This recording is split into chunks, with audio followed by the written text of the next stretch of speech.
Hello. Hi everyone and welcome to the post contest analysis of weekly coding contest 118. So we will be discussing the solution of all the three questions soon. First of all, please let me know in the comments if I am properly audible.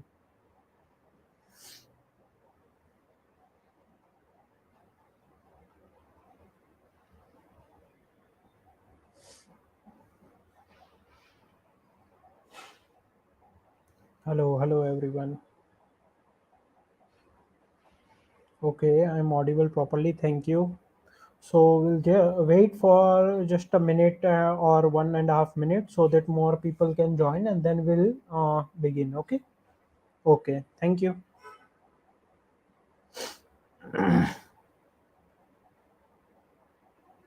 Okay. Thank you.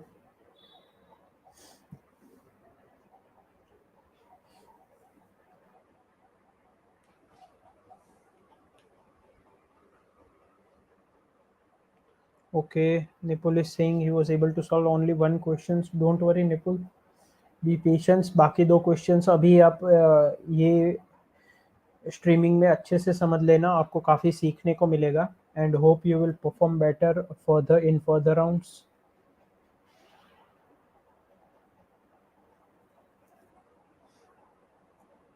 Okay. Don't worry, we will be discussing all the three questions. Rajat is saying start with question two. No, we'll begin with question one only. We'll go in the order because some of the people will be joining after 5-10 minutes. And if I'll start with question two or three, probably there I'll need to repeat it at the end. So let's start with question one only in the order. We'll go from one, two, and three. And then if required at the end, I'll again repeat any of the questions if it was left. Okay. Yeah. So let's begin. There are around 33 people. So let's start with the first question. Before moving on to that, please like this live stream. Okay. If you enjoy these live streams and if you understand the solutions properly. Okay. So let me present my screen and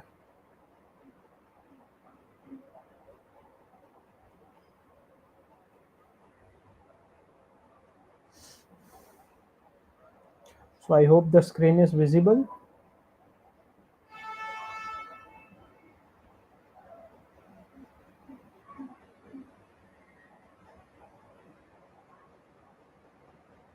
Okay. I think the screen is visible. Let me change. So this would be better, I think.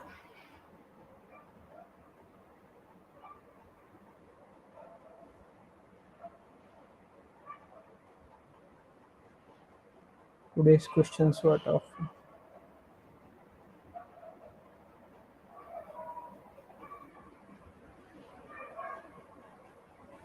I'm not able to solve single.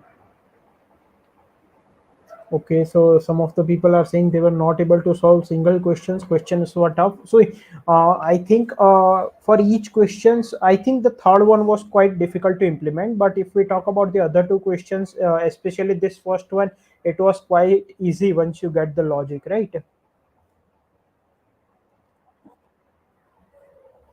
Okay, so let's start with the first question. Someone is saying I did the first question in n log n. So it would be actually not n log n, but n log a of I. Okay. Okay, so let's begin with the first question. So first question is even sum. It says that you are given an array A consisting of n positive integers. In one operation, you can choose any index I such that I is between 1 and n and AI is even. Then you can assign AI equals to AI by 2. Your task is to make the total sum of array even using minimum number of operations, possibly 0, or return -1 if it is not possible, right? So basically what we are said here is that we are given one array A which has n number of elements and these all are positive, okay? And what we want to do is we want to make the sum of all the elements, that is summation I equals to 1 to n a of I. We want to make the sum of all these elements even, okay? So now in order to make this sum of all the elements even, what we can do is that we can choose any element in the array A which is even. So suppose a of I is 10, so we can select it, and so we can select any element in the array which is even and divide it by 2. So we can say a of I equals to a of I by 2. So this is considered as one operations. So we want to make the sum of all the elements of the array even using minimum number of operations. Okay. Your task is to make total sum of array even using minimum number of operations, possibly 0 or return -1 if not possible. So it may be possible that the initial sum of the array is even itself. So in that case, we will not perform any operations and our answer will be 0. Now, when would be our answer -1? When it is not possible to make the sum even. So when it would be the case, it would be the case when all the elements of the array are odd. So we cannot perform any operation on any of the array element, but the sum of the element is also odd. So let's say I have an array which has elements 3, 5, and let's say 7. So here the sum of the elements is how much? It is 15. So it is odd, and all the elements are odd in themselves, so I cannot even change any of the elements, I cannot perform any operation. So in this case I would return -1. Okay. So 0 when the sum is already even, -1 when it is not possible, right? Now let's think about minimum number of operations when it is possible to convert the total sum from even from odd to even. Okay. So it would be the case when the sum of the elements initially is odd and we need to convert it into even.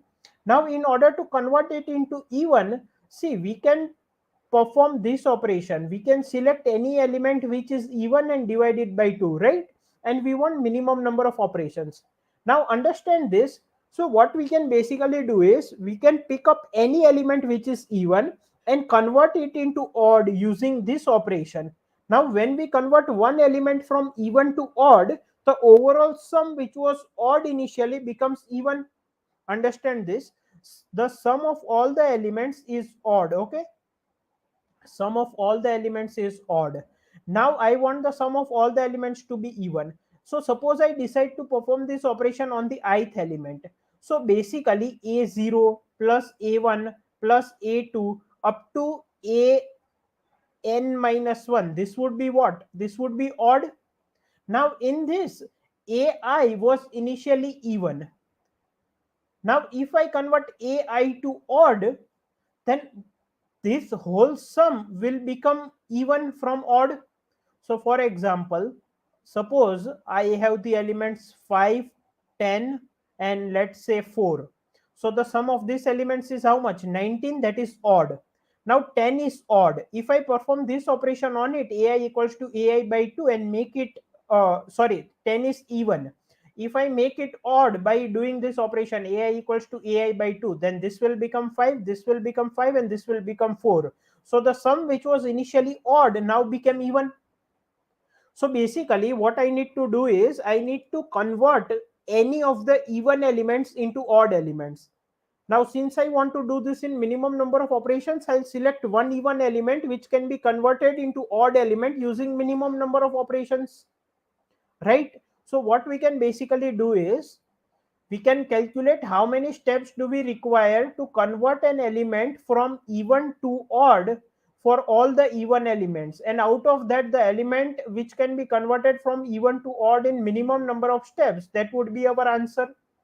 So suppose we have 10, then 10 can be converted into odd in one step only. But suppose I have 8, then if I do ai equals to ai by 2 on 8, if I perform the operation on 8, then first it will get converted to 4, then to 2, and then to 1. So it will take 3 steps in order to become odd.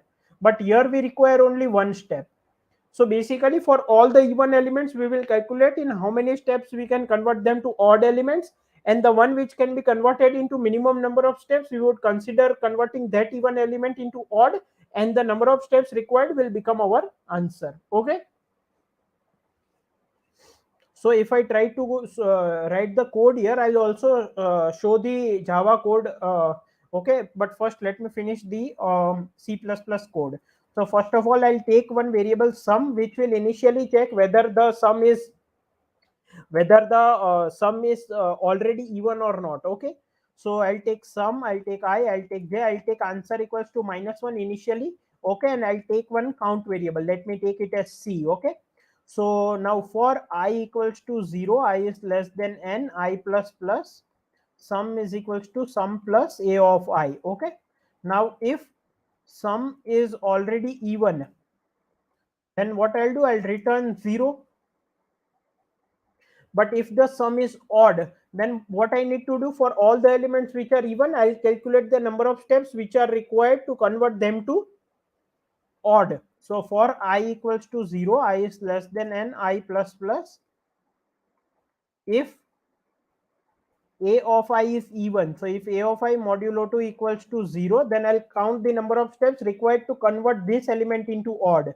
So let me take one counter variable. I'll initialize it with 0, while a of I modulo 2 equals to 0, a of I divide by equals to 2, and increment the counter variable. So when I'll come out of the while loop, the that element will become odd. So how many steps did we require? C number of steps. Now we'll compare that with the answer. So if answer equals to -1, which means that this is the first element which we encountered as even, then answer will be equal to C, else answer will be minimum of answer comma C, right? And finally'll return the answer. So if no even element was encountered, answer was initialized to -1, and that would be returned. So let me compile and run it. So now let me submit it.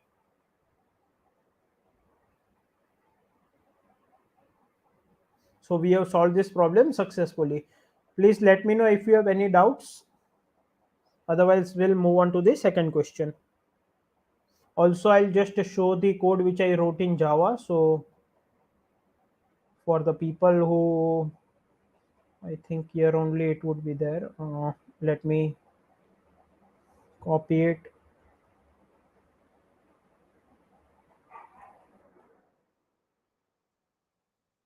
So this is the code in Java if anyone wants to look at it. But there were only for and while loops, so it is almost the same. Just here math.mean was used instead of directly using the minimum function, right? Otherwise the things were same.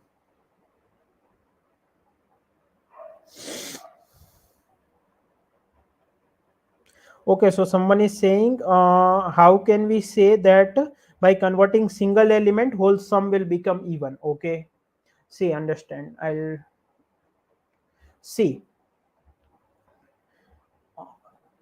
A of 0 plus a of 1 plus a of 2 plus a of I plus a of n minus 1. This sum is odd initially, right?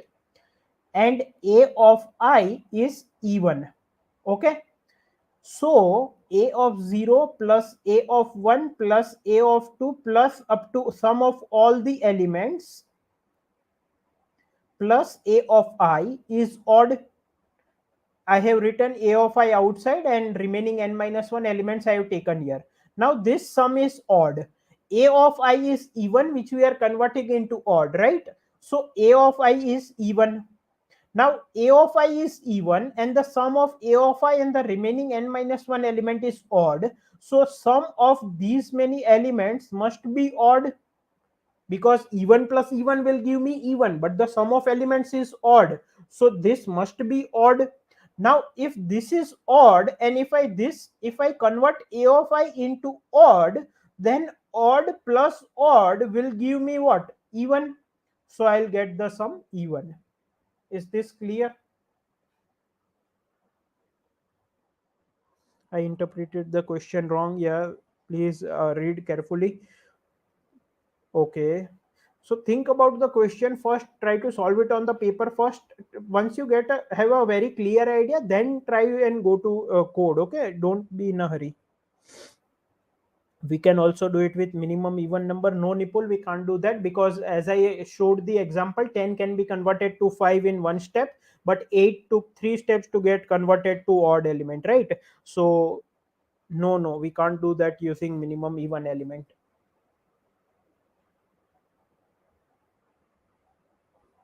Okay, Khush is saying he thought of DP. No, There was no DP to be used here. Okay.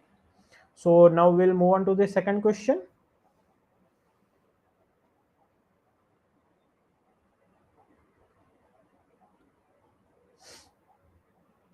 Okay, there are 60 people around in the stream. Please hit that like button if you like these streams, and we'll move to the second question. Okay, thank you for liking. So let's move to the second question. So what does second question say? Explosives. It says that Geek is fond of explosives. He has lined up a row of n boxes containing explosives in his garden. The boxes are of k different colors. The ith box is of color I. Okay. So what does it say? It says that in one row the Geek has placed n different explosives, right? And these explosives have k different colors, and these are represented with the help of an array. So the ith explosive has a color col of I. Okay. Okay. If three or more boxes of similar color occur together, all of them will explode without affecting their neighbor boxes which are not of the same color. So what are they saying? If three or more, if more than three explosive of same color occur one by one, okay, in continuous manner, then they will get exploded without affecting their neighbor explosives which are not of same color. So suppose I have a explosive of color 1, then 2, then 3, 3, 3, 3, then 2, 2, and let's say 1. So what will happen is that here I have four explosives of same color, so these all will explode. Now what will happen? Now 1, 2, 2, 2 will come together and 1 would remain. Again I have got three explosives of same color, so these three will explode. At the end 1 and 1 will remain. Okay. In the initial arrangement of boxes, no three boxes of same color will occur together. This is a very important point. Okay. In the initial arrangement, no three boxes of same color will occur. So in the initial arrangement, there cannot be explosion.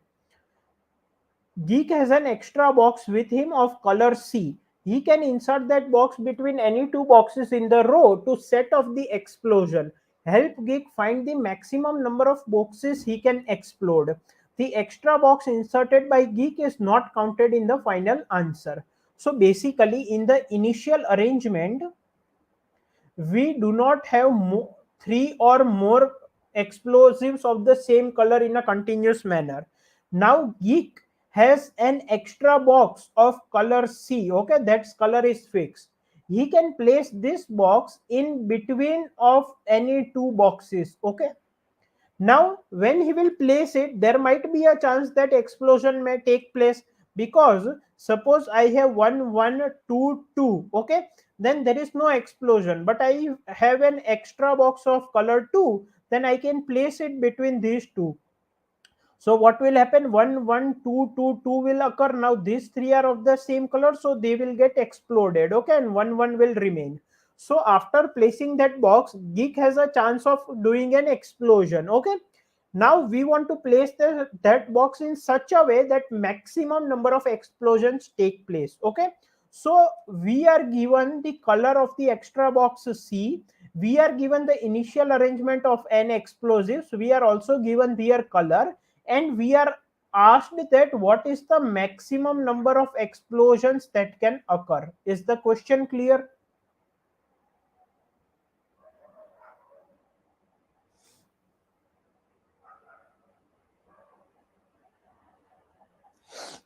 Okay, so Khush is saying he was not able to do this, give it a proper try. So I would suggest just to look at the solution. Do not look at the code which I am typing. Okay. Try to code it by yourself if you wish. Okay. Is this DP question? No, there is no DP in this. There will be a simple logic. So is the question clear? So now understand one thing. Let us look at the example. Okay, what does example say? So this is the given example. So we have six number of boxes. It has two different colors, and we have an extra box with color number 2, which is represented by C, and the color of the boxes initially are 1 1 2 2 and 1. Now we want maximum explosion, and we have an extra box of color 2. So what we can do is we can place it between the two boxes which have color 2, right? So what I can do is, so I have boxes with 1 1 2 2 1 1. Sorry, I have boxes with color.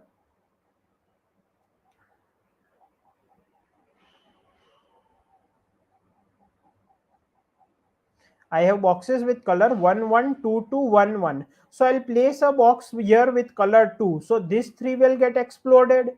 Now what will happen? 1 1 1 1 will come together, and all of this will get exploded. So total number of boxes which got exploded is 6. Remember, the box which we place, the extra box, we do not have to count that. In the initial array, how many maximum number of boxes we can explode, we only have to count that. Okay. No, this is also not a stack problem. So now understand one thing.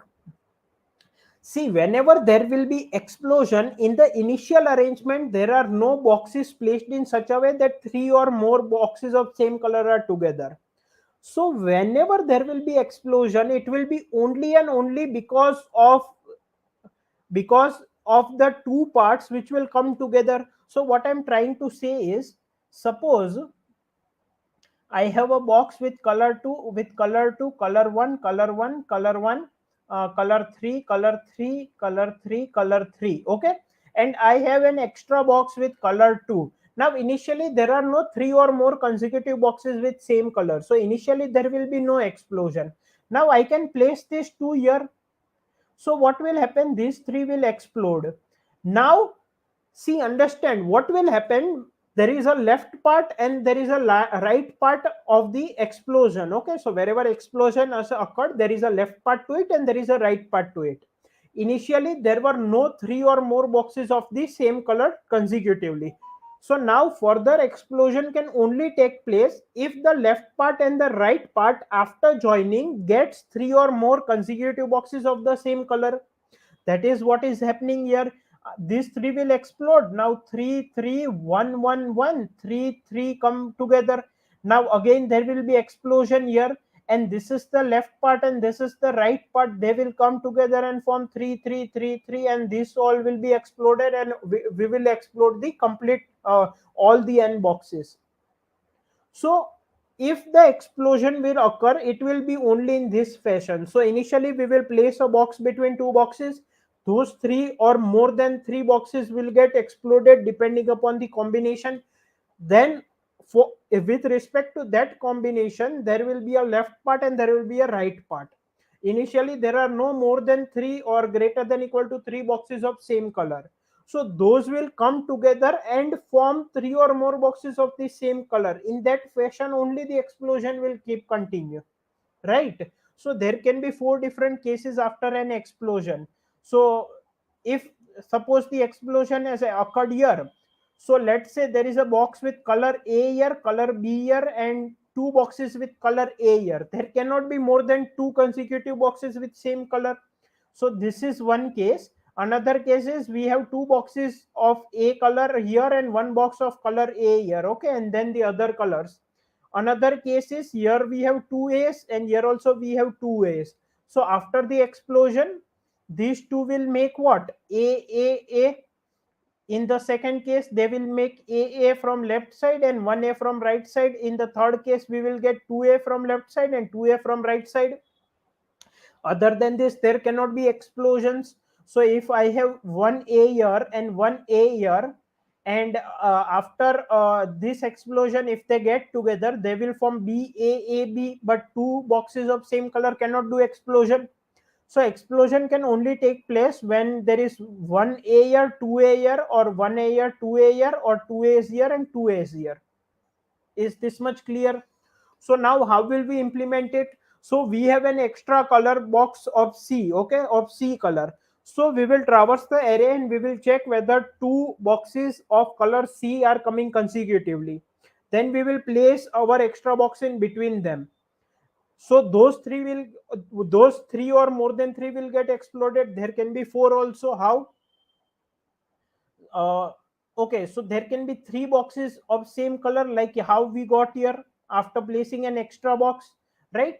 So those three will get exploded. Then we will check on the left part and on the right part if they are same, and if more than three elements are coming together, then we will consider them also exploded and keep proceeding this further until we either run out of left part or right part, or there is no explosion. If there is no explosion at a certain step, we will not go further, right? So this was the concept. Let me code it first and then we'll take questions on this. Okay, so let me take answer equals to 0. Also we can place that box, extra box with color C at any position. So we will try all different positions because the value of n here goes up to 10 to the power 3. So we can think of n square algorithm. Okay. So let me take answer equals to 0, sum equals to 0, one count variable, then I and j. Okay. Now for I equals to 0, I is less than n, I plus plus. So I am trying to place my extra box between I and I plus 1 for all different combinations of I and I plus 1. So if color of I equals to color of I plus 1 and color of I equals to C, in that case only I'll get all the three boxes of same color and explosion will occur. If ith color box is same as I plus 1th color box and that two are same with the extra box with color C, in that case only I'll get three boxes with the same color and explosion will occur. So first of all I'll make sum equals to 2. So answer is the maximum explosion which I can get out of all the different cases. Sum is the value of the number of explosion which I can get in this particular case. So these are the two variables I'm using in that way. So if color of I equals to color of I plus 1 and it is equal to C, then I can place my box, extra box with color C between I and I plus 1. So those three will explode. So I'll count the box at index I and I plus 1 as exploded. So I have counted them as sum equals to 2. Okay. Now let me, so left part and right part I'll get them with the help of I1 and I2. So I1 is nothing but I minus 1 and I2 is nothing but I plus 2, because I and I plus 1 and the extra box, these three exploded. Now I am checking for the left part and the right part will combine, right? So the I minus 1 index and I plus 2 index will combine. So I minus 1 index I am accessing with I1 and I plus 2 index with I2. So until the left part or the right part doesn't go empty, so while I1 is greater than equal to 0 and I2 is less than n, until that time we will keep repeating this process, but color of I1 must be equals to color of I2, because after the explosion the I1 index and I2 index gets nearer to each other, right? They are after one another. So if they have the same color, then only we can think about explosion. So if color of I1 and color of I2 is same, then what is the count of boxes with same color? It is 2, because the center part got exploded. So index I1 and I2 came together and they are of same color. So count of boxes with same color is 2. Now we are checking further. So now I1 will get minus minus, we will go one step back, and I2 will get plus plus, we will go one step further. Okay. If color of I2 is same as, but before that I need to check if I2 is less than n, right? If I2 is less than n and color of I2 is same as color of I2 minus 1, then I'll again increment the count and I'll increment the I2 also. If I1 is greater than 0, I1 is greater than equal to 0 and color of I1 is equals to color of I1 plus 1, then I'll again increment the count and I'll decrement the I1 index. Okay. So basically what I'm doing here is See here, suppose I have 1, 1, 2, 2, and 1. Okay, so I am placing, let's say my extra box is with color 2, so I am placing it here. Okay, so this is I plus 1. So what I have taken, I have taken this as I1 and this as I2. So now these three are exploded. So I have taken sum is equals to 2 because ith index and I plus 1th index element are exploded. Now, if I1 index element and I2 index element are same because they will come closer to each other, then first of all make count is equals to 2. Now take I1 to left side and take I2 on right side, but I2 becomes n. There is no further I2. So I1 comes here. So I check if I1 is same as I1 plus 1, that is this, because now I1 is this, initially it was this, then again increment the count, so again my count will become 3 and I1 will go below here, so I1 again will go one left step. Okay, but now I have got count equals to 3. It means that I have 3 elements with the same color, so now I can explode them. At max I can get 4 colors. At max I can get 4 elements with same color, because I, in case I have 1 1 2 2 1 1, in this case when I'll place 2 here, these 3 will get exploded and I'll get 1 1 1 1. More than that I cannot get, because in the initial arrangement 3 or more boxes of same color were not placed consecutively, right? So that is what I am doing here. I am taking I1 equals to I minus 1 and I2 equals to I plus 1. And while the left and right part still exist, and if they are of the same color, first make count as equals to 2, then further check on left side and right side. So if they are still the same, then increment the count. And if the count is greater than or equal to 3, then sum is equals to sum plus count, and we will continue further. But if count is not greater than or equal to 3, it means explosion will stop. If explosion will stop, it will not occur in further rounds also, because in the initial arrangement there was no possibility of explosion. Explosion can only occur if there is a explosion and the left part and right part combine and make more than 3 consecutive elements of same color. Only this process can get repeated. So if I do not have an explosion, I'll immediately break. Okay, so and after coming out of this, what I'll say is answer is equals to max of answer comma sum, right? And finally, after coming out of this for loop, so this was the if statement, and after coming out of this for loop, I'll return the answer.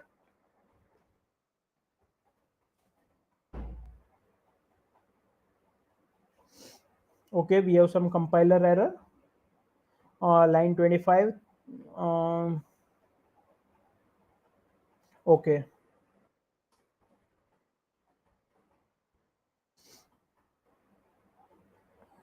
so we have solved this. Now let's submit it. So we have solved this problem successfully. I'll also show you the Java code if you require.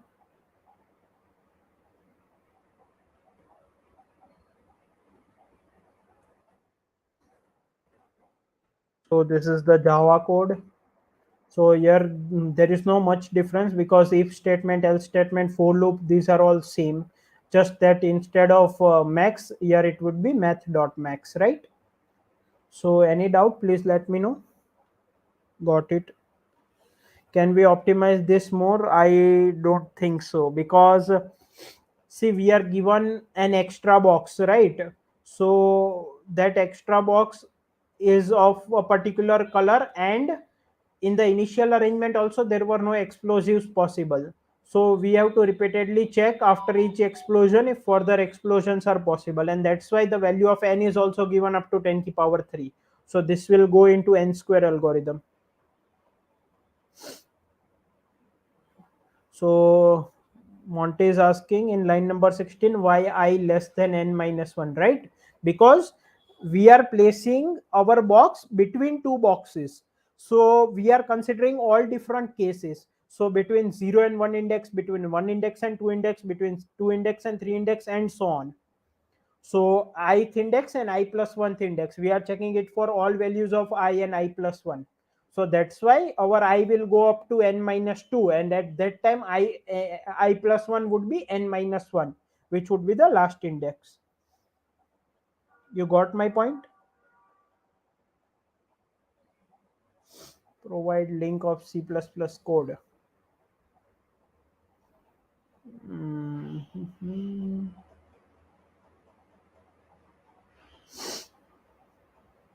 Uh,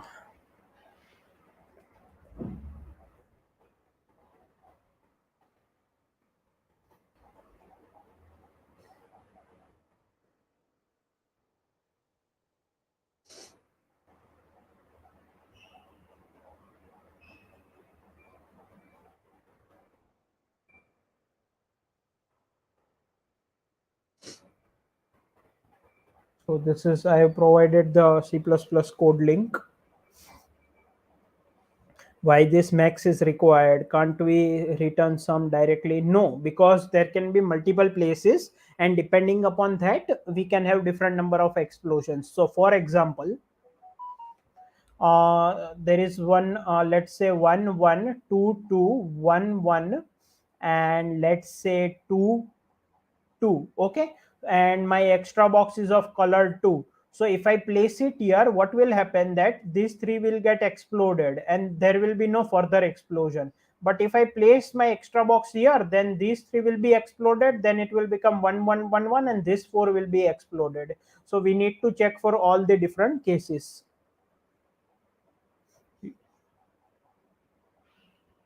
Thank you. So you understood why we require max?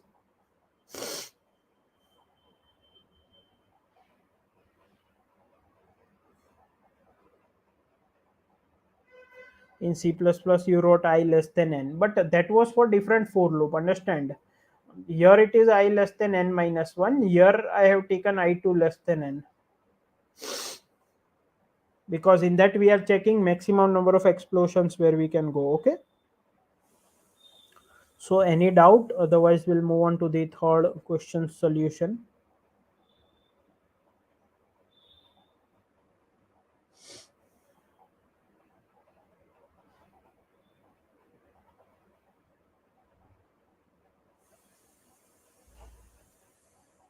Okay, we'll move on to the,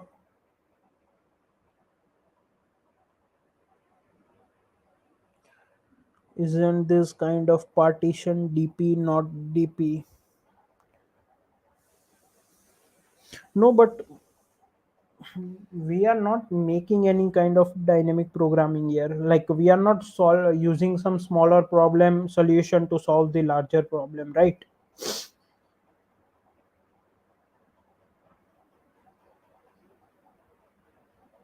Which type of question practice for contest? See, in contest they will keep giving different questions from different topics. Okay, so there are no fixed topics or some favorite topics from which you can practice and perform well, because they also want to give you a flavor of all the different types of questions. Okay, so they cannot fix it, they'll keep publishing some good questions each coding contest. Okay, this is greedy technique. No, I don't think we can put it in greedy technique also, because greedy technique, what we do in greedy, we select the best possible uh, thing at that moment of time, right? But here we are not selecting the best possible thing. We are in kind, for a particular situation we are just making that explosion further. So for a particular index we placed our extra box there, and then we checked for the explosion, then we moved on to the second part. In greedy, what we do, at a particular point of time we think of the best thing which we can get and take it and move further. Here we are not doing this, is kind of brute force implementation only.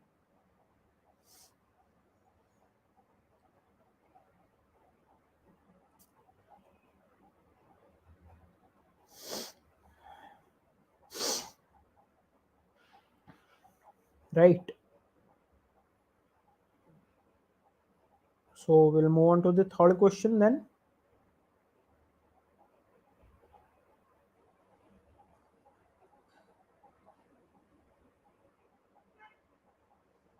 So someone is saying I'm not able to solve any questions. How to improve logic thinking faster? See, it comes by practice only, definitely, right?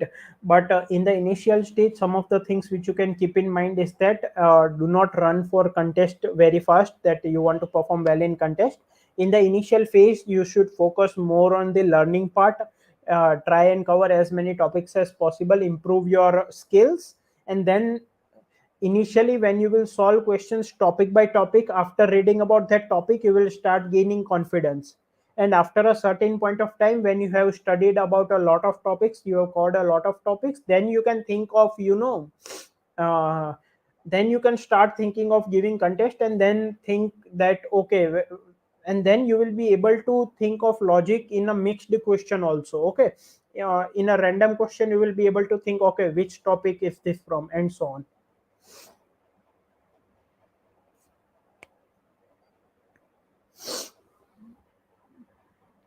And one more very good suggestion which you have got in the comment is that please focus on up solving. Okay, giving less contest but solving more problems from those contests are more important than participating in more contest and solving only the easier questions. Okay, because when you solve the questions which you are not able to solve during contest, when you will up solve, you will learn a lot.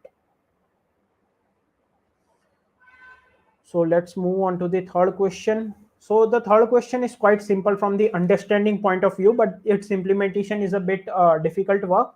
So basically, it says that given an array A of n integers and an integer x, the task is to count all the triplets I, j, and k, where I is less than equal to j is less than equal to k is less than equals to n, which satisfies the below condition. X must be less than equal to j minus I, and x must be less than equal to k minus j, and a of I, a of j, and a of k are odd. Okay, so now basically what they are saying is that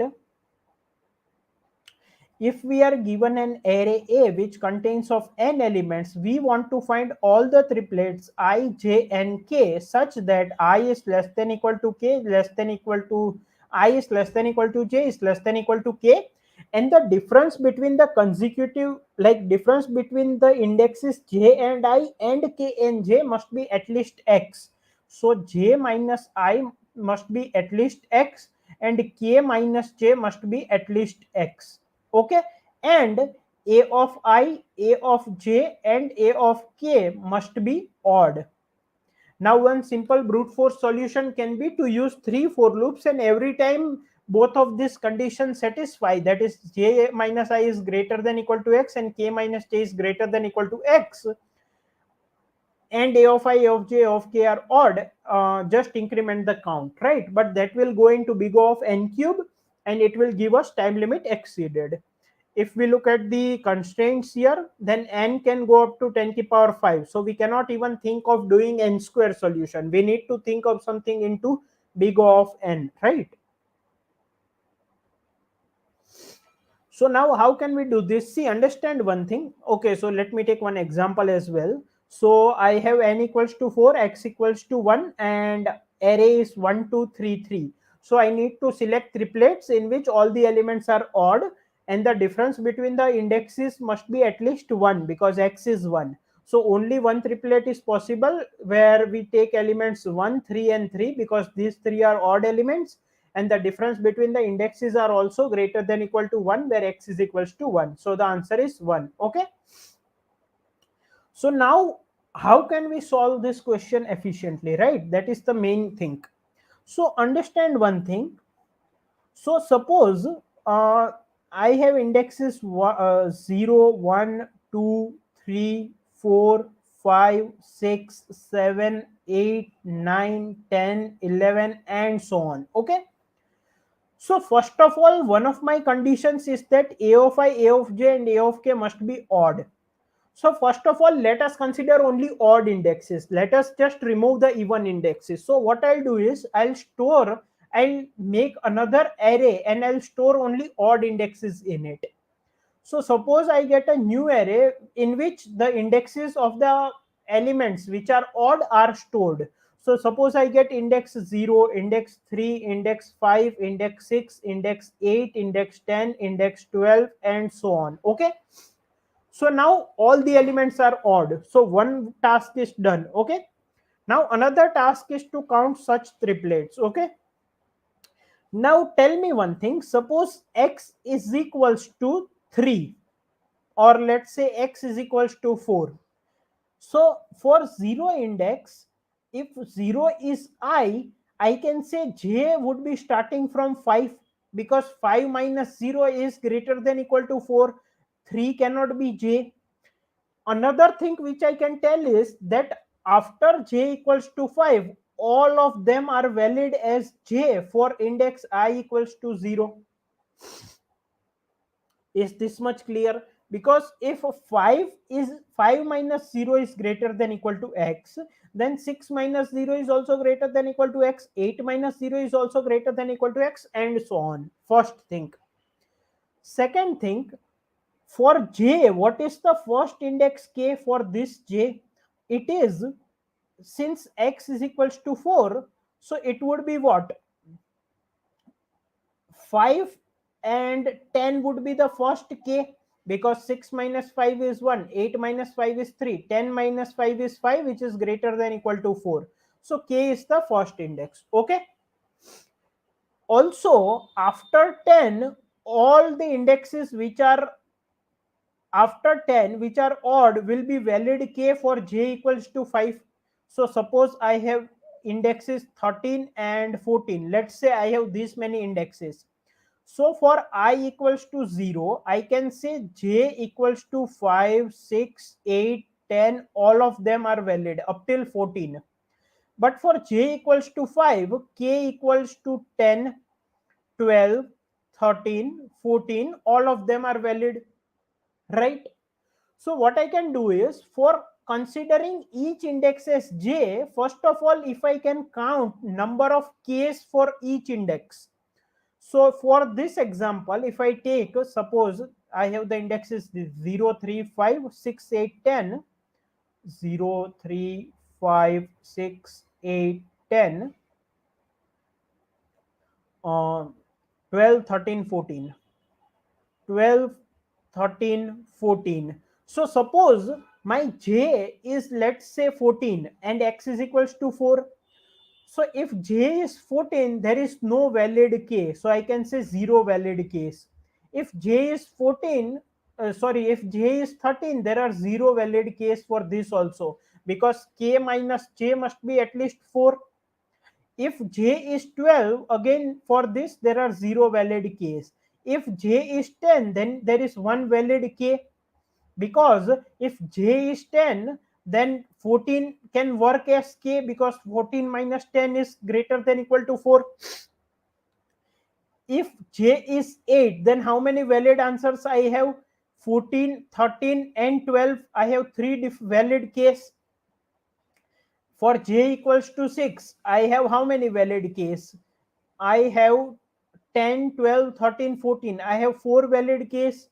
For j equals to 5, I have how many valid case? Uh, 10, 12, 13, 14. Again 4 valid case.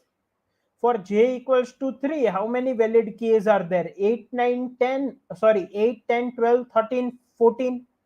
So I have 5 valid k's, and for j equals to 0, 5, 6, 8, 5, 6, 8, 10, 12, 13, and 14. 7 valid k's are there. Is this much clear? Now, how will we calculate number of k's for each index j efficiently? So understand this. If for 10 my first valid k is here, then for my 8 my first valid k would be either this or element, one of the elements before this. It cannot be afterwards. So I can use two pointer methods and calculate number of valid k's for all the j's, considering all of them as j. So for j equals to 10, this is my first valid k. Okay. For j equals to 8, this became 12 became my first valid k. Now for j equals to 6, my first valid k will be either 12 or before it. So it is 10. For j equals to 5, it is 10. For j equals to 3, the first valid k is 8, and for j equals to 0, the first valid k is 5. So for I plus 1 index, if there is a valid index k, the first valid index k, for index I, it would be either that or before that. So I can use two pointer methods to calculate number of valid j's, sorry, number of k's for each index j such that k minus j is greater than equal to 4. So first of all, let us do this two tasks. First of all, let us store the indexes of the odd elements, and let us calculate number of valid k's considering each index as index j out of triplet I, j and k. So let me take C++. Let me take long answer equals to 0. Let me take I, j, and uh, let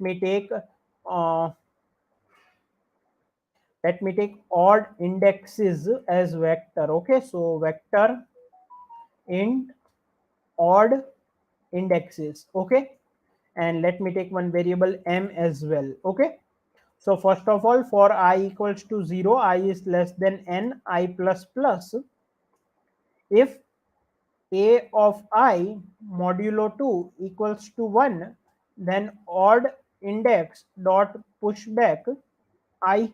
So I have stored all the indexes where odd element is present in incrementing order. Okay, now I considering each index as j out of I, j and k triplet, I want to count the number of k's. Okay, it might be possible that you are having a small doubt at present that how we are proceeding further, but once I'll finish, you'll get a complete idea. Okay, so let me calculate number of k's. So let me store it in an array of, so let me store it first valid k in an array of size n. Okay, so let me take one variable k as well. So first valid k, so first valid k for index n minus 1 would be not possible because there is no element after it. What is the first valid k? It is the first index on the right hand side where the element present is odd, as well as the difference between those two indexes is greater than equal to k. Okay, one small mistake which I have done here is I need to take it of size m, where m is the number of odd indexes. So m is equals to odd index dot size, and now we will be operating on odd indexes only. We will not operate on the all the indexes. Okay, so first index of m minus 1th index is minus 1, right? There is no element on the right hand side of that index. Now let us take k is equals to m minus 1 because that is the maximum possible answer. For I equals to m minus 2, I is greater than equal to 0, I minus minus. If the difference between the indexes, if odd index of k minus odd index of I is greater than or equal to x, in that case only there is a possibility of answer. Now until we get the first valid index, we will keep on moving to the left. So while odd index of k minus odd index of I is greater than or equal to x, k minus minus. Now when we will come out, we need to move one step on the right. Okay, why? Because see, let me take one example. Suppose I am storing the indexes of the odd elements only. Okay, and suppose I have 0, and then I have 3, then I have 4, then I have, let's say, I have 8, I have 10, okay, and I have 12.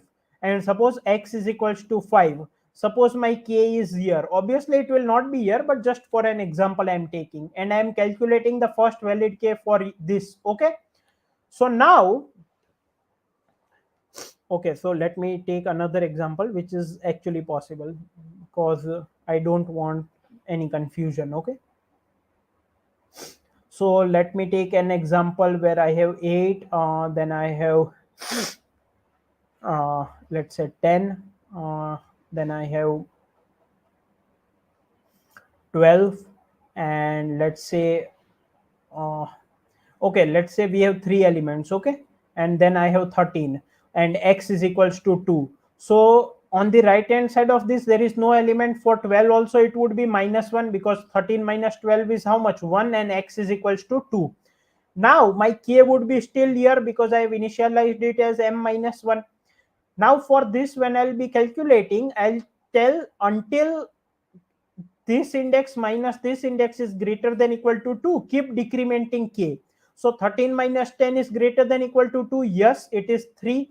13 minus 10 is greater than equal to x, that is 2. So I'll take k minus minus, so k will come here. Now is 12 minus 10 greater than equal to 2? Yes, so k will come here. Is 10 minus 10 greater than equal to 2? No, so we will break out of the while loop. So the my k is at present here at 10, but the first valid index as k for 10 is how much? 12. So I'll increment the 1k, okay, and I'll go to this. So that is how I'm calculating the first valid k, okay. So I have got the first valid k. So first valid k for the index I is which one? Which is the first valid index? It is the index which is present at k, right? That would not be the actual index, understand this. So because this I and k are the indexes of the vector odd index, the actual indexes are stored in it, but I do not need the actual index. I only need how many k's are possible. So I have got that first valid k is, I have stored it here, okay.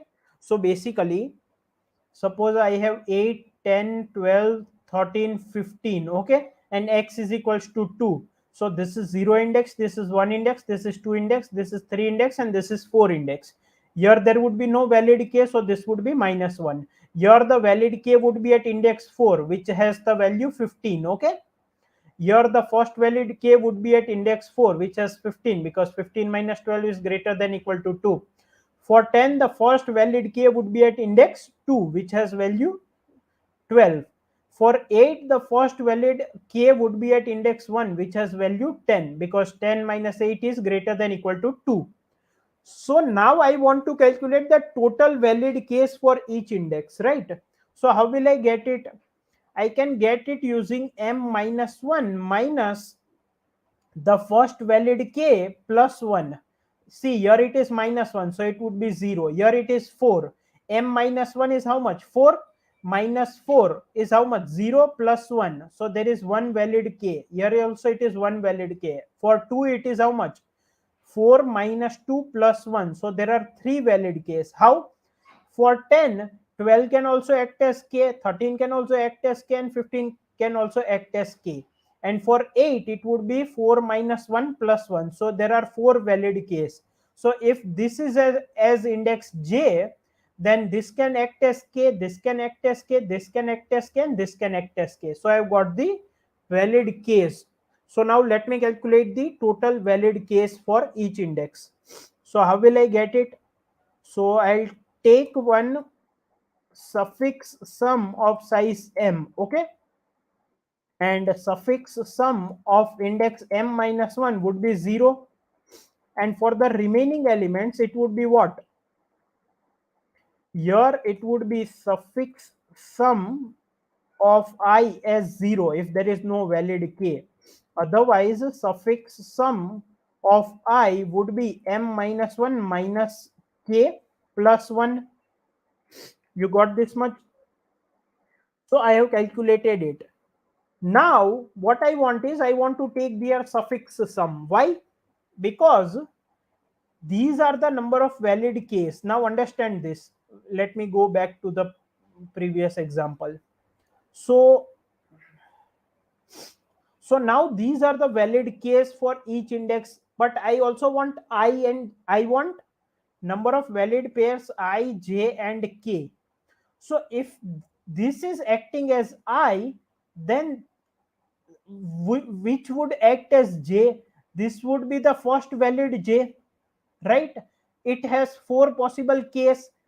This can also act as j. It also has four possible case. This can also act as j. It has three possible case. This can also act as j for I equals to 0. It has one possible k. and here there are 0 possibilities. So if I want all of these at once, so what I can do is I can take one suffix sum. So this would be 0, this would be 0, this would be 0, this would be 1, this would be 4, this would be 8, this would be 12, this would be 17, and this would be 24. So for index I equals to 0, I know this is the first valid j. So starting with this, the total number of possible k's are how much? 12, because it is 4 plus 4 plus 3 plus 1. Then when my I is 3, my first valid j is what? X is equals to 4. So first valid j would be at this index. So from here, how many total k's are possible? 4, because 3 plus 1. So I'll add that suffix sum. So I need to take suffix sum for them. So what I can do is, for I equals to m minus 2, I is greater than equal to 0, I minus minus suffix sum of I plus is equals to suffix sum of I plus 1. Is this much clear? So now I want, I now just need to make a for loop over the values of I, and I just need the first valid j, and from there I can add the suffix sum because it represents the total number of valid k's, right? Now understand this one more thing. If for index 0, so for example here for index 0, the first valid j is where? It is at index 5. Then for index 3 it will be 5 or after 5, it will be not before that. So if for a index I there is a index j, the first valid index j, then for I plus 1 it would be either j or after that, it would be not before that, because j minus I must be greater than equal to x. So I can use two pointer again. So I can say for, so I can initialize j equals to 0. For I equals to 0, I is less than n, I plus plus, or in fact I can use first valid array which we made, right? So what I can do is, for I equals to 0, I is less than n, I plus plus, j would be equal to first valid I, that is the first valid j, and from there I can add the suffix sum because that will give me the total number of possible k's. So answer is equals to answer plus suffix sum of j, but I can do this only when j is not equal to minus 1, and here it would not be n, again it would be m, right? And I'll return the answer. So this will help me solve the problem in big O of n time. So let us submit it. Okay, so we have got some error. Let us check. Hmm.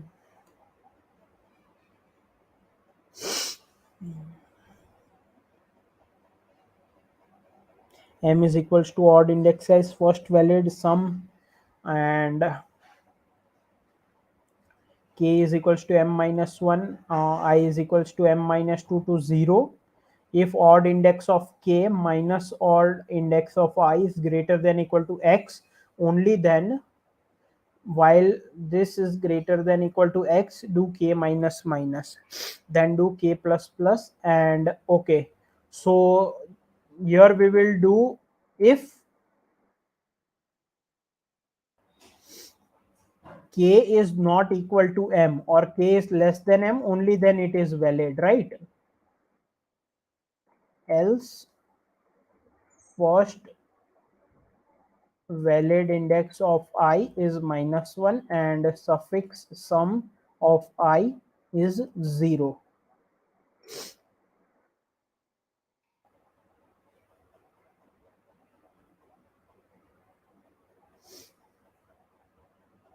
Again we have got a segmentation error.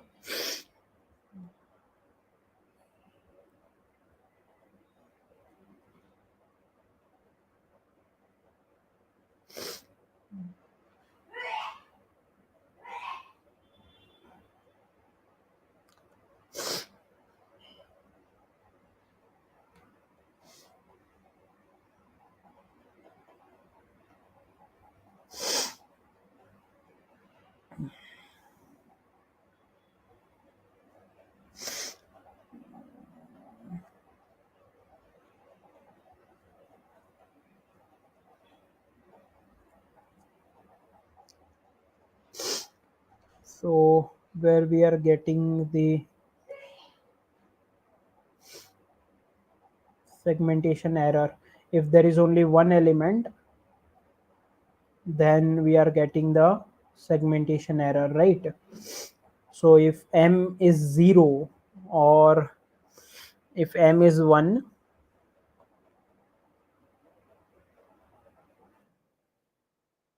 basically what I can do is, if m is less than 3, so if there are no 3 elements, then directly return 0, because we need to form a triplet, right? 1 1 and 5.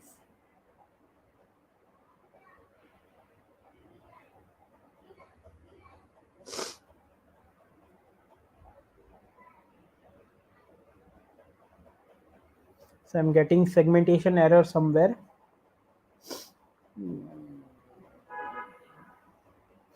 The solution is too much complex. Actually, I was not able to make the flow, otherwise the solution is not complex, I can say.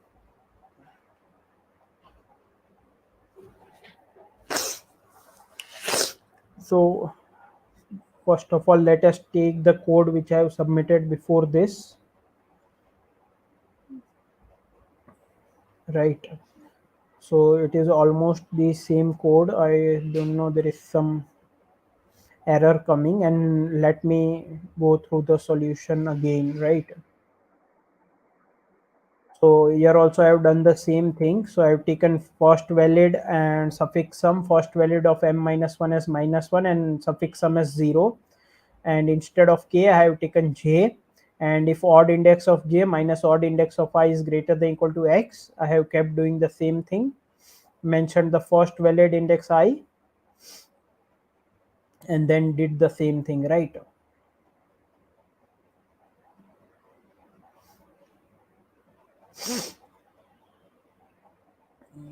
String m less than 3 should return 0 by it's giving fault. Yeah, that's why. So we are getting that. No problem, we'll find the segmentation error later on. So the concept is like, let's go through the concept again. If I was not able to explain, someone is asking to explain the author's solution, but I think the same approach must be used, right?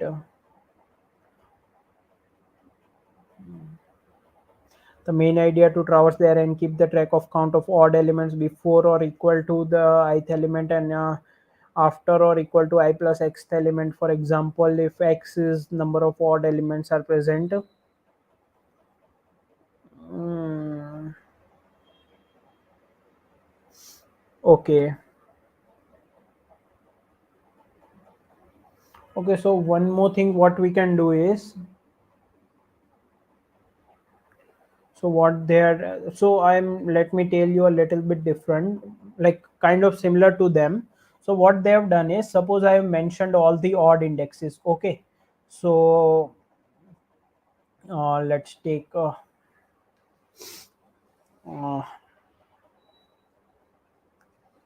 so let's take all the odd indexes. So let's say 0, 3, 5, 7, 10, 13, 15, and so on. These are the indexes where odd elements are present. Now suppose x is equals to 2. Let's say I have 17 here. Then I can traverse this area of indexes and consider each of them as j. So suppose 10 is my j. I want to form a triplet I, j, and k. Then what are the possible values of k? This is the first element where 10, 13 minus 10 is greater than or equal to what? 2. So if this is a valid k, this is also a valid k, and this is also a valid k. So I have three possibilities of k. Now what about I? This can be also possible I, because 7 minus 10 is 10 minus 7 is 3, which is greater than 2. 5 is also a possible I, 3 is also a possible I, and 0 is also a possible I. So if I am taking j equals to 10, the total number of possible i's are 4 and total number of possible k's are 3. So total number of triplets keeping j is equals to 10 is 12. and we can loop over j and count all the triplets possible with a fixed value of j and sum it up. So that is what author is trying to say. I did it in dynamic programming way, but using this suffix sum and all. But yes, this is a simple approach than that in order to explain. So now for a we are looping over all the values of j, right? So to find I and k, you can do either binary search, or what you can do is you can use two pointer methods and sorry. So either you can use binary search every time, or you can use two pointer methods to find to calculate the valid k's and valid i's, and then calculate this sum like this. Can you explain the code also? Shall I write the code of this approach? That would be better. Or you want me to explain the code of author?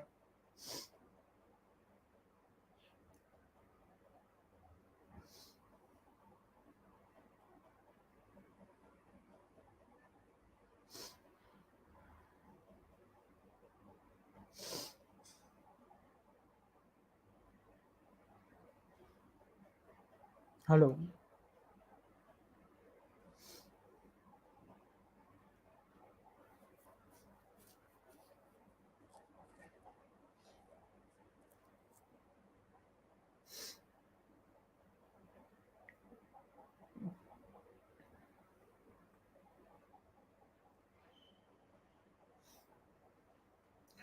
So let's go through the expected approach. Someone is asking for this.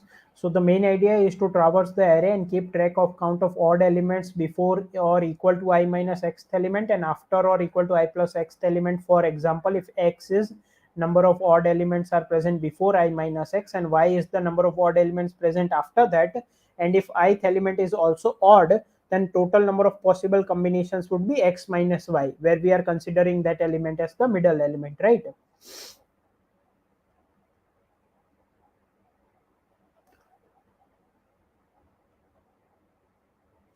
So this is the brute force approach, right? Here the code of this author is not given.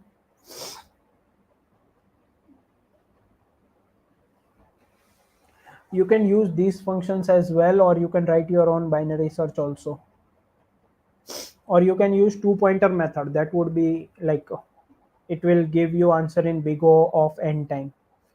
So for example, if I try to write the code for this approach, then what we can do is, let me just reset it.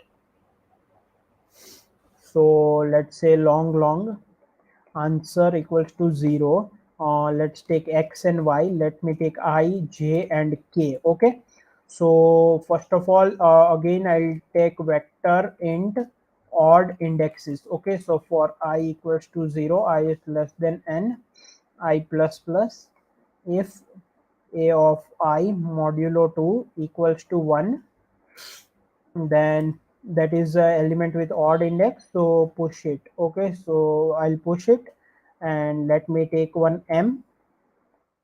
So m is the number of indexes with odd elements, so odd dot size.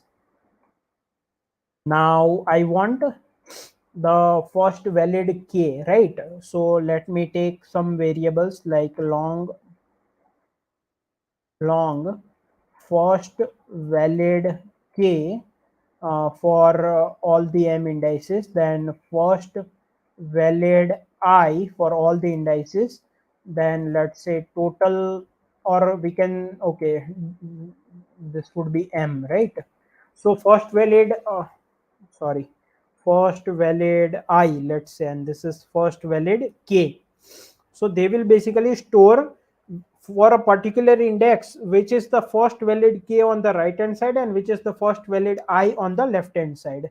So let me take start with I equals to 0, and for j equals to 0, j is less than m, j plus plus, if odd of j minus odd of I is greater than or equal to x, by default I'll make it as -1. So first valid I of index j is -1, suppose, if we do not get any. Okay, so if odd of j minus odd of I is greater than equal to x, then while odd of j, this index minus this index, is greater than or equal to x, keep incrementing I, right? And after coming out of this I need to decrement 1 because I want to find the that first valid I while moving on the left hand side. So if I is greater than or equal to 0, right, then I can say,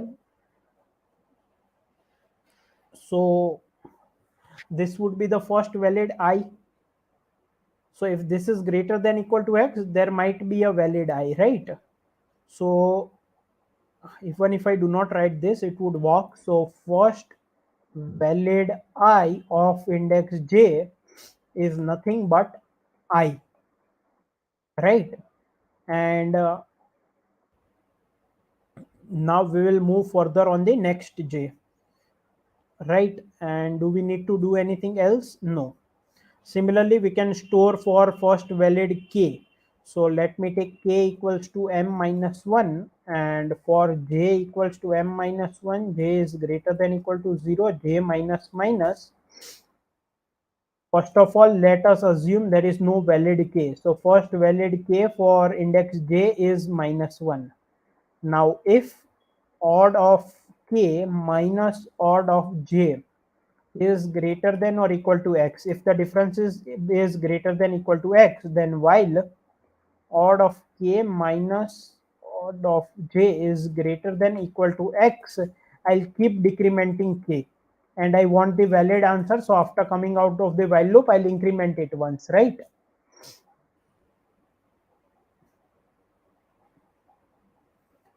So now I can say first valid k for this index j is nothing but k.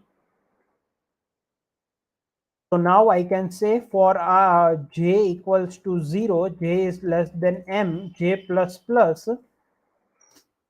If I am considering this as index j, then what would be the total number of triplets? That is total number of i's on the left side possible and total number of k's on the right side possible. So if first valid I of j is not equal to -1 and first valid k of j is not equal to -1, then answer is equals to answer plus.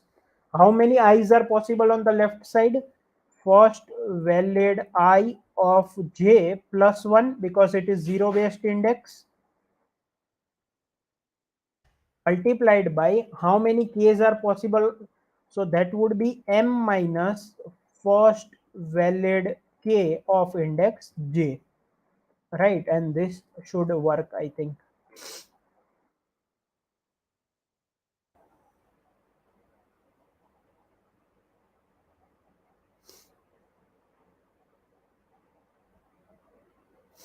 So we have solved this problem successfully. Okay, so let me also go to author's solution. Okay,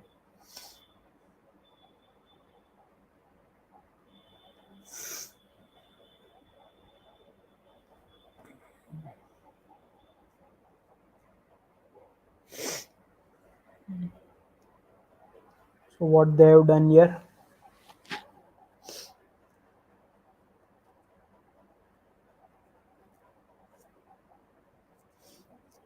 so they have solved it in very short code,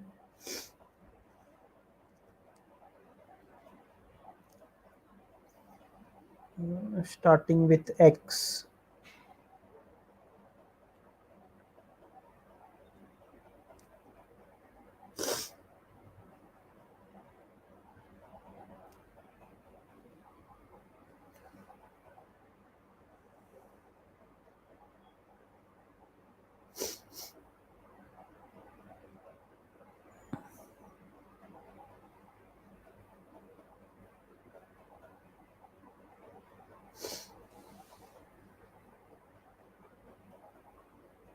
So what they've done basically is, here for P they have the total number of elements on the left side which are odd, as well as they are at a distance of at least x for index j, and Q is the number of elements on the right side which are odd and which are at least at a distance x. Initially they have stored the total count starting with index x, because this is on the right hand side and the distance should be at least x. So they have started with index x and counted the number of odd elements. So here what they have done is that, if uh, like whenever my j will move to the right hand side, understand this, number of possibilities on the left hand side will also increase, because for j equals to 0 you can't have any element on the left hand side. For j equals to 5 you have 4 elements on the left hand side. For j equals to 10 you have 9 elements, 10 elements on the left hand side. So they are checking that if j minus x element is greater than equal to 0, and if it is odd, then increment p. Why? Because I was at j minus 1, from there I went to j. So the only possible element which can, p stores the number of elements which are on the left and which are valid index as index is I. Now for j minus 1 I have all the elements. When I'll move from j minus 1 to j, the only element which I need to check is at index j minus x, because that was not at distance x for j minus 1. For j it is at a distance x. So if the element of at j minus 1 index is greater than equal to 0, and if it is odd, then I'll increment the count of p. If the current element is odd, then answer equals to answer plus p star q. Now from j I will go to j plus 1. So the element at index j plus x was at a distance x for index j, but for j plus 1 it would be at an index x minus 1. So if that is odd, I need to decrement its count. So if j plus x is less than n, and if it is odd, then decrement its count, because for j plus 1 it would be invalid. And then finally they have returned the answer. Here I have done the same thing, but I have done a bit in an elaborative way. So I have stored the indexes of odd elements, then I have stored the first valid index k and first valid index I for each index considered as j, and then I have stored them, and then finally I have added them to the answer using them. So I hope author's code as well as my code, both of them are clear.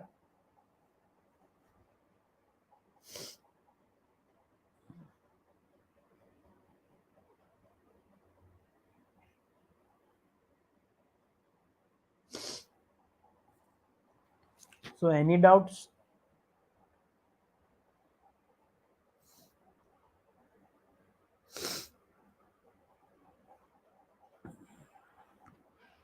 Any doubts, please let me know.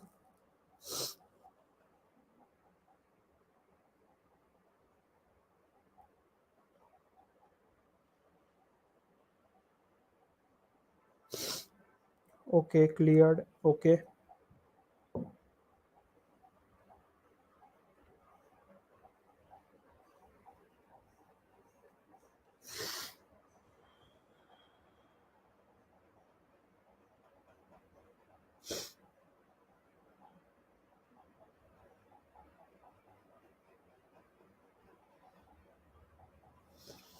Okay, so if there are no more doubts, then we can end the live stream here.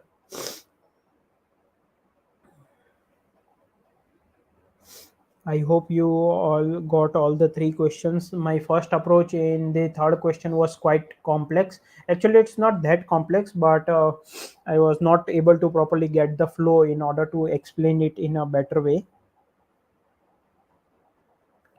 Any plan of solving contest Q's question again? Okay, welcome. Contest questions again. All is clear. Okay. So Monty, I didn't got like this contest only.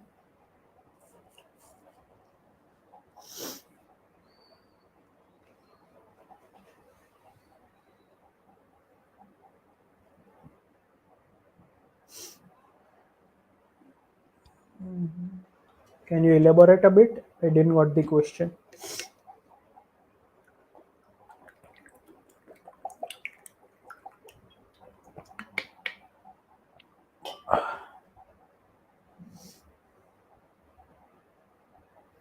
code forces. Okay, let me see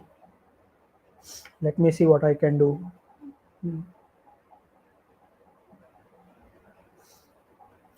So if there are no doubts, okay, I understood, I got the point. Let me see. So if there are no doubts, then I think we'll end the session here. If there are no doubts in this, in the three questions, I thank you all of you for joining.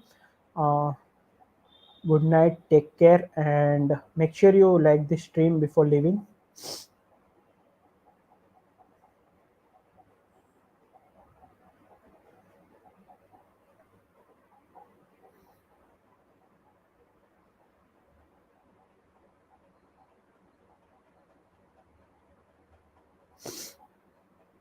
Okay, so we'll end the live stream here. Thank you.